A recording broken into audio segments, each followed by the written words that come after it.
ƙaunarki ta ɗibe ni shi isan ya na ji ni dai ba zan iya haƙuri ba. Ina son ka bar kofar gidan nan kafin in tara ma mutane.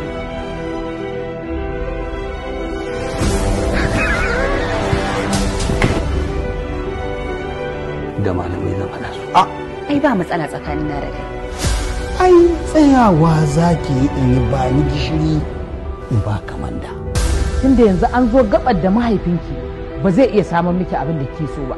Da ni da ƴata duk abin da muke nema a doron duniyar nan sai mun sani. Dan an kashe wani auren an ɗaura wani laifi ne? Ba zan saki matata. Wallahi in ba haka ba zan shiga bokaye sai na haukata ka. Ya haukata ne umma? In ba haukata ka ba ai ni za ka haukata. Ki ji tsoron Allah ba. Ashe mahaukaciya na haifa ban sani ba. Uzu billahi minash shaitanir rajim. Kike ce ma uzu billahi ni ce shedaniya? Billahi la ilaha illa huwa dauka ki zanyi in kai ki wajen hizba su gyara miki zaman ki akan irin wannan mummunar ta'ada da kike aiki.